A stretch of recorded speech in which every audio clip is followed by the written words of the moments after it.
வையகம், வாழ்க வையகம், வாழ்க வளத்துடன் உலகெங்கும் இருக்கும் நம்ம குடும்பத்தினருக்கு டாக்டர் டிவைன் தினேஷன் அன்பான வணக்கங்கள். சரி, ஏப்ரல் மாதம் ராசி பலன்கள் பார்க்க போகிறோங்க. சரிங்களா? ராசி இல்லை லக்னம். ஓகே, லக்னத்தை வச்சு பாருங்கள், ஒன்று ஈஸி. இப்போ லக்னம்னா உங்கள் கட்டத்தில் லா எங்கே போட்டிருக்குன்னு பாருங்கள், அதுதான் லக்னம். அது ஒன்றும் பர்ஃபெக்டாக வேலை செய்யும். அதை வச்சு பார்க்கும்போது ஒன்றும் பர்ஃபெக்டாக வேலை செய்யும். சரி, இந்த ஏப்ரல் மாதம் என்னென்ன சிறப்பு? ஏப்ரல் தான் தமிழர்களுக்கான மந்த்தே. ஏன்னா நம்ம தமிழ் புத்தாண்டு ஏப்ரல் 16. நம்மளுக்கு வந்து இந்த சித்திரை அப்படின்றது தான் ஒரு புத்தாண்டாகவே ஆரம்பிக்கிறது. ஸோ ஏப்ரல் புனிதமான மாதம் நம்மளுக்கு ஒன்று. இன்னொன்று சித்ரா பௌர்ணமி வருது. சித்திரகுப்தர் சித்தர்களுடைய நிறைய ஆசீர்வாதம் வாங்கணுன்னா சித்ரா பௌர்ணமி. சித்திரை திருவிழா, மதுரை குலுங்கன்ற மாதிரி ஃபுல் சித்திரை திருவிழா வருது. ஸோ இந்த ஏப்ரல் மாதம் வந்து ஒரு புனிதமான மாதம். ஓகேங்களா? இந்த புனிதமான மாதத்தில் நம்ம ராசிக்கு எந்தெந்த விஷயங்கள்லாம் ரொம்ப சாதகமாக இருக்குது, எதுலலாம் நல்ல வாழ்க்கையில் முன்னேறலாம், வேறு எந்தெந்த விஷயத்தில் நான் கொஞ்சம் கவனமாக இருக்கணும், என்னென்ன வழிபாடுகள் பண்ணணும் அப்படின்றத நம்ம ஒவ்வொன்றா பார்த்துட்டு வருவோம். இது கூடவே இந்த பண்டிகைகள், இந்த முக்கியமான நாட்கள், இந்த பௌர்ணமி, அமாவாசை இதையும் கலந்து சொல்கிறேன். அதுக்கேற்ற வழிபாடுகள் பண்ணிட்டு வர இந்த ஏப்ரல் மாதம் நம்மளுக்கு ஒரு சிறப்பான மாதமாக அமையும். சிம்ம ராசி, சிம்ம லக்னம் எப்படி இருக்குது நம்மளுக்கு? நம்ம கஷ்டமாக சொன்னீங்க, அதனால் நம்மளுக்கே தெரியும் என்ன டஃப்ன்ட்டு. ஆனால் நல்ல விஷயங்கள் நிறைய இருக்குது. ஃபஸ்ட்டு நம்ம அது மாதிரிலாம் கான்சன்ட்ரேட் பண்ணுவோம். அதில் ஜெயிச்சிட்டோன்னாவே நம்ம எல்லாத்தையுமே ஜெயித்த மாதிரி தான். சரிங்களா? எதுலலாம் நல்ல விஷயங்கள் ரொம்ப நல்லாயிருக்கு அப்படின்னா, முன்னாடியே நம்ம சொன்னது தான் இன்வெஸ்ட்மெண்ட் பண்ண ஆரம்பிங்க. கையில் எவ்வளோ காசு இருக்கோ பரவாயில்ல. நிறைய பேர் வந்து என்கிட்ட காசு இல்லை எப்படி சாப்பிட்றீங்க, எப்படி ட்ரெஸ்ஸு போட்டுருக்கோம் அப்படிலாம் இல்லை. ஏதோ ஒரு விதமான கையில் காசு இருக்குல்ல, அந்த காசை வச்சு இன்வெஸ்ட்மெண்ட் பண்ணு. அவங்கவுங்க பொருளாதாரம் பொறுத்த வரைக்கும் சரிங்களா? யாருமே ஏழை பணக்காரன் இல்லை. அது அவன் மைண்ட் செட்டை பொறுத்து தான். சில பேருக்கு வந்து 10,000 ரூபாய் இருந்தாலே பணக்காரனாக ஃபீல் பண்ணுவாங்க. சில பேர் 10 கோடி இருந்தாலே முன்ன இருந்தாலும் கையில் காசு இல்லைன்னு ஃபீல் பண்ணுவாங்க. அது அவங்களோட நிலைமையை பொறுத்து. ஸோ உங்கள் கையில் என்ன காசு இருக்கோ அதை இன்வெஸ்ட்மெண்ட் போடுங்க. இப்போ போடுற காசு வளர ஆரம்பிக்கும். ரொம்ப சிம்பிள். போடுற காசு இப்போ வளர ஆரம்பிக்கும். அதனால் சின்ன இதான் ஒரு நல்ல கரெக்டான இடத்துல நகைச்சீட்டு போடுறதோ, இல்லை நகைச்சீட்டு போடுறதுக்கு இப்போ பயமாக இருக்குன்னா ஸ்டாக் மார்க்கெட் போடுறதோ, இல்லை இப்போ உலகத்தில் அங்கங்கே ஏற்கனவே நிறைய போர் பதட்டங்கள் நடந்துகிட்ருக்கு. அதுக்கெல்லாம் மெயின் காரணம் சிம்மம் தான். சிம்மத்தில் கேது, சிம்மத்தோட சனி தொடர்பு, அதுதான் இவ்வளோ போர் பதட்டத்துக்கும் காரணம். ஸோ ஸ்டாக் மார்க்கெட் எப்படி ஏறும் எப்படி இறங்கும்னு தெரியலன்னு பயந்திங்கன்னா நகை வாங்குங்க. தங்க நகை, சின்ன காயினாவோ எப்படியோ ஒரு விதத்தில் இன்வெஸ்ட்மெண்ட் ஆரம்பிச்சிடும். உங்களுக்கு ரொம்ப சந்தேகம் இருந்ததுன்னா ஜாதகம் பார்த்துட்டு நம்ம வந்து உங்களுக்கு எதில் இன்வெஸ்ட்மெண்ட் பண்ணால் கரெக்டுன்றதை பார்த்துட்டு நம்ம இன்வெஸ்ட்மெண்ட் பண்ணால் தாராளமாக ஜெயிச்சிடலாம். சரிங்களா? இது ஒன்று இன்வெஸ்ட்மெண்ட். அப்படி இன்வெஸ்ட்மெண்ட் இல்லை கூட யாரும் ரொம்ப நாள் வண்டி வாங்காமல் இருக்கேன்னு ஆசைப்பட்டீங்கன்னா வண்டி வாங்கலாம். நிலம் வாங்கணும்னு ஆசைப்பட்டிங்கன்னா நிலம் வாங்கலாம். நிலம் வாங்குறதுக்கும் பெஸ்ட்டான டைம் இது. அப்புறம் அம்மா தாய் ஸ்தானத்தில் இருக்கவங்கக்கிட்ட இல்லை தந்தை ஸ்தானத்தில் இருக்கவங்கக்கிட்ட திருப்பி அந்த ரேப்போ பில்டிங் பார்த்து பெஸ்ட்டான டைம். திருப்பியும் போய் பேசுகிறதுக்கு, தாய் தகப்பனை வந்து வெளியே எங்கன்னா கூட்டிகிட்டு போகிறதுக்கு, அவங்கள சந்தோஷமாக வச்சுருக்கிறதுக்கு பெஸ்ட்டான டைம். ஏன்னா சிம்மம் வந்து ஜென்ரலாகவே உருன்னு இருப்பாங்க. இவங்ககிட்டையும் யாரும் சீக்கிரம் போக மாட்டாங்க, இவங்களையும் யார்கிட்டையும் சீக்கிரம் போக மாட்டாங்க. அப்பா அம்மா, அதுவும் இந்த 1-1.5 தான் அப்பா அம்மா யாராக இருந்தாலும் பொண்டாட்டி பிள்ளைங்க அப்பா அம்மா எல்லாருக்கிட்டையும் சண்டை போட்டு கடுன்னு இருப்பாங்க. இப்போ வந்து பேச்சப் ஒர்க் பண்ணுற வேலை. இப்போ வந்து நீங்கள் வந்து அப்பா அம்மா கிட்டலாம் போயிட்டு எதனா பேச்சப் ஒர்க் பண்ணணும், திருப்பி பேசணும், கொஞ்சம் எதனா ஒரு சாரி கேட்டு தாஜா பண்ணி வீட்டுக்கு கூப்பிட்டு வரணும், இல்லை எல்லாம் ஒன்றா எப்போ போல் இருக்கணும்னா அந்த பேச்சப் ஒர்க் பண்ணுறதுக்கு இது வந்து பெஸ்ட்டான டைமுங்க. தாராளமாக பண்ணலாம். இதெல்லாம் நம்ம லைஃப்பில் பண்ணி தான் ஆகணும். தாராளமாக பண்ணலாம். இன்னொன்று, யாராவது சிங்கிளாக இருக்கேன், நான் லவ் பண்ணுறதுக்கு நான் தேடிட்டுருக்கேன் அப்படின்னா தாராளமாக இது பண்ணலாம். சில பேர் ஃப்ரெண்ட்ஸே தேடுவாங்க. ரொம்ப ஒரு மாதிரி சிம்மா, அதாவது இந்த 1-1.5 வருஷம் ஒரு மாதிரி கடுப்பாகிடும், யார்கிட்ட பேசுறதுன்னு தெரில. ஒரு நல்ல ஃப்ரெண்டு, நிறைய ஆப் இப்போ வந்து நான் ஒரு நல்ல ஆப்பாக சொல்கிறேங்க. நீங்கள் பாட்டு ஆப்னு இப்போ எது சொன்னாலும் பயங்கரமாக போயிடுது. அதனால் ஜென்ரலாக நிறைய ஃப்ரெண்ட்ஸ், நாங்கள் பிஸ்னஸ் சம்மந்தமாக அது ரிலேட்டடாகவே நிறைய ஃப்ரெண்ட்ஸை மீட் பண்ணுறதுக்குலாம் சில ஆப்ஸ் இருக்குது. ப்ராப்பர், ஏன்னா ஆப் பேர் சொல்லக்கூடாது, பட் குட் ஆப்ஸ் இருக்குது. இப்போ நான் இ-காமர்ஸ் பிஸ்னஸ் பண்ணுறேன், இல்லை ஜோதிடர்களுக்கும் அந்தளவுக்கு வரல, பட் நான் இ-காமர்ஸ் ஆன்லைன் பிஸ்னஸ் பண்ணுறேன், ட்ரைனிங் கொடுக்குறேன்னா அது சம்மந்தமான பிஸ்னஸ் ஆட்கள் மீட் பண்ணுறதுக்கெல்லாம் சில நெட்வொர்க்ஸ் இருக்குது. அந்த மாதிரி நெட்வொர்க்கிங்கில் போகிறதுக்கு பெஸ்ட்டு. அதுவும் நெட்வொர்க்கிங் பிஸ்னஸ் சொல்லுங்க. உங்கள் இப்போ ரியல் எஸ்டேட் இருக்கீங்க, ரியல் எஸ்டேட் சம்மந்தமான மக்கள்லாம் போய் மீட் பண்ணுறது, அந்த மாதிரி விஷயங்களுக்கு இது ஒரு பெஸ்ட்டான டைம். இது ஒன்று.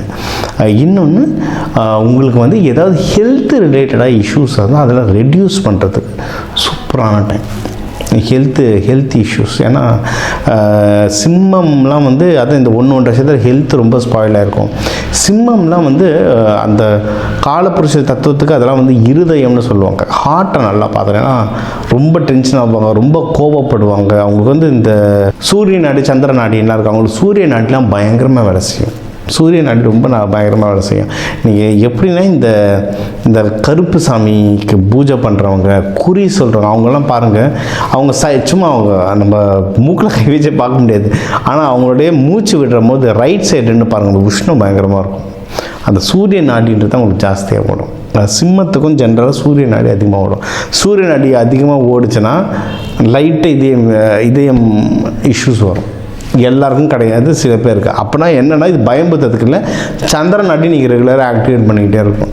யாருக்காவது உங்களுக்கு நல்ல யோகா பிராணாயாமம் தெரிஞ்சால் அந்த முத்திரை வச்சுட்டு 2 நாடியும் ஆக்டிவேட் பண்ணிகிட்டே இருந்தீங்கன்னா உடம்போட ஹெல்த்தை மெயின்டைன் பண்ணலாம். இல்லைண்ணா எப்பவும் போல் அதுவாக வருது, அதுவாக உள்ளே காற்று போகுது, அதுவே வெளியே காற்று வருதுன்னா ரொம்ப கஷ்டம். யோகா பண்ணுங்கள், மூச்சு பயிற்சி பண்ணுங்கள். அது நம்ம வந்து யோகா மூச்சு பயிற்சி எதாவது அசால்ட்டாக நினச்சிட்ருக்கோம். அது வந்து உங்கள் சூரிய நாடி சந்திர நாடி ஆக்டிவேட் பண்ணுறது.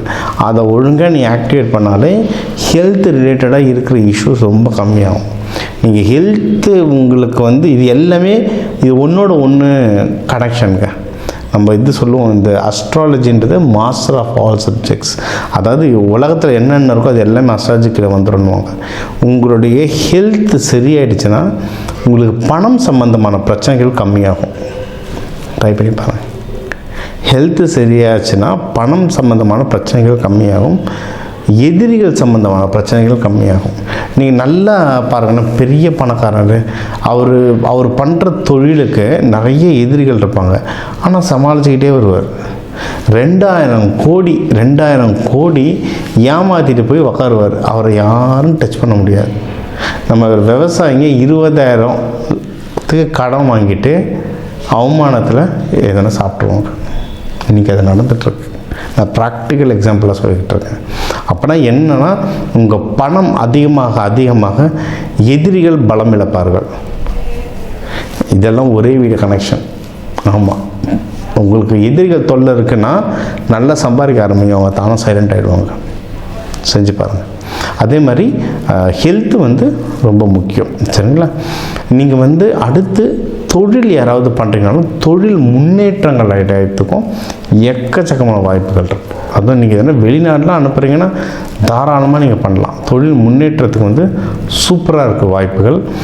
சுப நிகழ்ச்சிகள் வந்துக்கிட்டே இருக்கும் சார். ஏன்னா அந்த தொழிலையும் ப்ராஃபிட் நல்லா வரும். நம்ம சொன்ன மாதிரி சுப நிகழ்ச்சிகள், யாராவது இந்த மகப்பேருக்கெலாம் ட்ரை பண்ணுறீங்கன்னா தாராளமாக ட்ரை பண்ணலாம். மகப்பேருக்கு நிறைய வாய்ப்புகள் இருக்குது. தொழில் முன்னேறதுக்கு வாய்ப்புகள் இருக்குது. ஆஃபீஸில் ப்ரமோஷன், ஏன்னா கொஞ்ச நாள் நம்மள வந்து ஆஃபீஸ்லலாம் கண்டுக்கவே ஒரு பொருட்டாகவே கண்டுக்க மாட்டாங்க. ஏன்னா சிம்மத்தை வந்து தூக்கி வச்சு பார்ப்பாங்க, லைக் இவங்கிட்டலாம் போகக்கூடாதுன்ட்டு. இன்றைக்கி எல்லாருமே அந்த பயம் விட்டுட்ருக்கோம். அதெல்லாம் திரும்பி வரும். அந்த பழைய கெத்து, அந்த பழைய பவர், அதெல்லாம் திரும்பி வரும். ஸோ நியூஸஸ், நல்ல நியூஸ் எக்கச்சக்கமாக வரும். எதில் வந்து நீங்கள் ஜாகிரதையாக இருக்கணும்னா, திருமணம் யாராவது புதுசாக பொண்ணு மாப்பிள்ளெல்லாம் பார்க்க போகிறீங்க அப்படின்னா கரெக்டான வீடாக கரெக்டான மக்களை பார்க்குறோமான்றதை விசாரித்து அதுக்கப்புறம் போன்றது ரொம்ப நல்லது. நீங்கள் யாரை கூட கூட்டிகிட்டு போகிறீங்க, இப்போ மாமா முறையில் கண்டிப்பாக யாருனா வருவாங்க, மாமா சித்தப்பாங்க இவங்களாம் வருவாங்க. இல்லை ஊர் பெரியவங்கன்னு யாருனா வருவாங்க. யாரை கூட்டிகிட்டு போகிறோன்றதை பத்திரமா பார்த்தாங்க. ஏன்னா எனக்கு தெரிஞ்சவங்க கல்யாணத்துலலாம் பொண்ணு வீடு மாப்பிள்ளை வீடு ரொம்ப அமைதியாக இருந்தாங்க. ஊர் தலைவர்கள்னு சில பேர் உள்ளே வந்து உக்காந்துட்டு அவங்க பண்ண பஞ்சாயத்து பெருசாகிடுச்சு. கல்யாணத்தை பெரிய பிரச்சனையானது. ஊருக்காரங்க வந்து ஊருக்கு இந்த செய்முறை செய்யணும், ஊருக்கு செய்முறை செய்யணும்னா சொன்னாங்க. அதெல்லாம் சிட்டியில் இருந்தவங்களுக்கு வந்து சிட்டியில் புதுசாக பொண்ணு எடுக்கிறாங்க, அவங்களுக்கு வந்து இது என்னது, இது ஒன்றுமே புரியலையன்ற மாதிரி இருந்தது. யாரும் தப்பு கரெக்டாக சொல்ல முடியாது. அந்த பழக்க வழக்கங்கள் டிஃப்ரெண்ட்டாக இருக்கும். ரொம்ப டிஸ்டர்ப் ஆகிடுவாங்க. இது என்ன புதுசாக இருக்குது, அதான் கடைசி நேரத்தில் சொல்லும்போது புதுசாக இருக்குன்ட்டு டிஸ்டர்ப் ஆகிடுவாங்க. இது வந்து இந்த மாதிரி யாராவது தேவையில்லாமல் உள்ளே வந்து குழப்புவாங்க. அதனால் அதான் முன்னாடி சிம்ம ராசி லக்னம்னாவே தெரியும். இப்போதைக்கு கல்யாண விஷயத்தை ஏமானா உள்ளே குழப்புவான்னு தெரியும். யார் என்னென்னு முன்னாடி யோசித்து பிளான் பண்ணிட்டீங்கன்னா ஜெயிச்சிடலாம், பிரச்சனை இல்லாமல் வந்துடலாம். சரி, யாரையும் தப்பு சொல்ல முடியாது. நம்ம ஜாதகம் நிலமை அப்படி இருக்குது, அதனால் செக் பண்ணிக்கிட்டிங்கன்னா தப்பிச்சிடலாம். ஹஸ்பண்ட் ஒய்ஃப்குள்ளே ஏற்கனவே ஏதாவது இஷ்யூஸ் இருக்குது, அதான் சிம்மனாவே கொஞ்சம் உருன்னு இருப்பாங்க சும்மாவே. அது இப்போ இருக்கிற நிலைமைக்கு அவங்களோட 7ஆம் வீட்டில் ராகு இருக்குது, சனி பகவான் இருக்குது, இவங்களில் வந்து கேது இருக்குது, சனி பகவானுடைய தாக்கம் இருக்குன்னா ரொம்ப கஷ்டம். அதனால் சுக்கிரன் நல்லா ஆக்டிவேட் பண்ணுங்க. நம்ம இந்த சுக்கிரன் ஆக்டிவேஷனுக்கு கிளாஸே நடத்துவோம். ஒரு கிரகத்தை வந்து பல விதமாக ஆக்டிவேட் பண்ணலாம். மெட்டல் மூலயமா, கலர் மூலயமா, விதைகள், சீட்ஸ், தானியங்கள் மூலயமா, இதெல்லாம் நிறைய இது வேணால் நம்ம அதுக்கெல்லாம் நிறைய கிளாஸஸ் எடுப்போம். புதுசாக கல்யாணம் ஆகிறவங்களுக்கும் அது நல்லது. ஜென்ரலாகவே சுக்கிரன் நல்லா இருந்துச்சுன்னா எல்லாருக்குமே இந்த கிரகஸ்தன்னு சொல்லுவாங்க, இந்த ஃபேமிலி லைஃப்ன்றது ரொம்ப நல்லா சூப்பராக ஒர்க் ஆகும். ஸோ நீங்கள் வந்து தாராளமாக அது பண்ணலாம். ஓகே, இதுக்கு வந்து நீங்கள் வழிபட வேண்டிய தெய்வங்கள் அப்படின்னு பார்த்தா லக்ஷ்மி நரசிம்மர். லக்ஷ்மி தாயாரோட லக்ஷ்மி நரசிம்மர் வழிபாடு ரொம்ப சூப்பராக ஒர்க் ஆகும். சிவன் அந்த அம்பாலோடு வழிபடுங்க. ஞாயிற்றுக்கிழமை ராகு காலத்தில் போய் வழிபடுங்க. அன்னதானம் கொடுங்க. பிரிஞ்சு சாதம் அந்த மாதிரி கிராண்டான அன்னதானமாக கொடுத்துட்டு வர ஏப்ரல் மாதம் ஒரு சிறப்பான மாதமாக அமையும். சரி, இப்போ உங்கள் ராசிக்கு வந்து எல்லா முக்கியமான விஷயங்கள் பார்த்தோம். ஓவராலாக எப்படி இருக்கும், கல்யாணம் யாருக்கு, வேலை, மகப்பேறு, கடன், கொடுக்கறது வாங்கிறது, தொழில் யாருக்கு அமையும், ஆஃபீஸில் ப்ரொமோஷனுக்கு அமையும், வெளிநாடு போகிறது, உடல் உபாதைகளில் எப்படி சரி பண்ணுறது, என்னென்ன வழிபாடுகள், எந்தெந்த தெய்வங்கள் எந்தெந்த நாளில் வழிபாடு பண்ணுறது, இது எல்லாமே நம்ம வந்து முக்கியமாக ஒரு ஓவராலாக எல்லாத்தையும் நம்ம பார்த்தோம். சூப்பர். இப்போ அதான் 12 ராசி, ஒரு 12 கோடி தமிழர்கள் இருக்கும். ஒரு ராசியும் ஒரு கோடி பேருக்கு பொதுவாக சொல்லியிருக்கோம், பொது பலனாக சொல்லியிருக்கோம். இதுவே ஒர்க் ஆகும். ஒன்றும் ஸ்பெசிஃபிக்காக இல்லை, எனக்கு இது பத்தலை, எனக்கு ஒன்றும் கிளாரிட்டி வேணும், இல்லை நீங்கள் சொல்கிறது சிலது எனக்கு நடக்கலை அப்படின்னா நீங்கள் வந்து உங்கள் ஜாதகத்தை வச்சு தான் பார்க்கணும். சரிங்களா? ஒன்று உங்கள் ஏன்னா தனிப்பட்ட ஜாதகத்தை வச்சு கிரக நிலைகள் மாறும்ல, அப்போது அதை வச்சு தனிப்பட்ட ஜாதகம் வச்சு பார்க்கணும். இது ஒன்று. இன்னொன்றுங்க, ஜாதகம்ன்றது ப்ரெடிக்ஷன். இது நடக்கும், இதெல்லாம் நடக்க வாய்ப்புகள் இருக்குன்ற ஒரு கால்குலேஷன், இதுதான். ஓகேவா? இதை தாண்டி நமக்கு வந்து இந்த கிரகங்களோட எப்படி நம்ம வந்து ஒரு அலைன்மெண்ட்டுன்னு சொல்லுவாங்க, அவங்களுடைய வேவ் லென்த்தில் நம்ம அலைன்மெண்ட் ஆகிட்டோம்ல, அவங்க போக்குலேயே நம்ம போயிடணும்னா ஜெயிச்சிடலாம். இப்போ சனி பயிற்சி நடக்குதுன்னா அப்போ அந்த சனி தாக்கம் குறைக்கிறதுக்கு என்னென்ன, இப்போ நான் வந்து தெய்வ வழிபாடுகளாக சொல்லியிருக்கேன். ஆனால் இதை தாண்டி நிறைய இருக்குது. விதைகள், கலர் தெரப்பி, அரோமா தெரப்பி, நறுமணங்களை வச்சு அவ்வளோ விஷயம் நம்ம சாதிக்கலாம். அதனால தான் கோவிலில் சாமிக்கெலாம் பூலாம் கொடுக்குறோம்லாம், நறுமணத்துக்கு எது கொடுக்குறோம்? ரொம்ப பெரிய ஆளுங்க பார்த்தா நிறைய இந்த எசென்ஷியல் ஆயில்னு தருவாங்க, அரோமா தெரப்பின்னவங்க நறுமணங்களை வச்சு நிறைய மேஜிக் பண்ணலாம். விதைகள், கோவிலில் வந்து ஒரு சாமியை பிராண பிரதிஷ்டைன்னு சொல்லுவோம். அந்த சாமியை பிரதிஷ்டை பண்ணி கீழே நவதானியம் கொட்டுவோம். எதுக்கு நவதானியம்? அந்த நவகிரகங்களுடைய சக்தியும் உள்ளே இறங்கும். அப்போ அதை நமக்குள்ளே எப்படி கொண்டு வரது? விதைகள் மூலமாக பயிற்சிகள். கலர், ஒரு கலர் ஒரு கிரகம், எந்த கலரை போட்டால் இப்போ என் கிரகத்துக்கு எது வேலை செய்யும், இந்த மாதிரி விஷயங்களை நிறைய பயிற்சிகளாக சொல்லித்தரேன். எக்கச்சக்கம் பயிற்சிகளாக சொல்லிட்டோம். அதாவது ஒரு ஜோதிடத்தை நான் கேட்டேன், அவர் கல்யாணம் நடக்கும்னாரு, அவர் சொன்னதுனால நடக்கும்னா அப்படிலாம் நடக்காது. அதுக்கான சாத்தியக்கூறு இருக்குது, அதுக்கான முயற்சி எடுக்கணும். முயற்சி கூட அது நடத்துறதுக்கான சில சப்போர்ட்ஸ் நம்ம எடுத்துக்கணும்.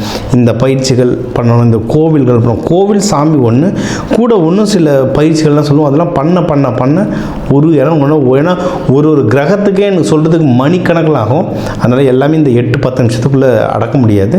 வேணுன்றவங்க என் நம்பரை கால் பண்ணி உங்களுக்கு கன்சல்டேஷன் எடுத்துக்கோ. உங்களுக்கு ஒன்றும் குறிப்பிட்டு சில வழிமுறைகள் சொல்கிறேன். ஒன்றும் குறிப்பிட்ட அட்வான்ஸாக தெய்வ வழிபாடுகள், கையில் என்னென்ன மாதிரி தானியங்கள் கையில் வச்சுக்கலாம், வீடு எந்தெந்த கலரில் இருந்தால் நீங்கள் கேட்குற விஷயங்கள் மாறுன்றதுல வாஸ்து நியூமராலஜிலாம் கலந்து சொல்கிறேன்.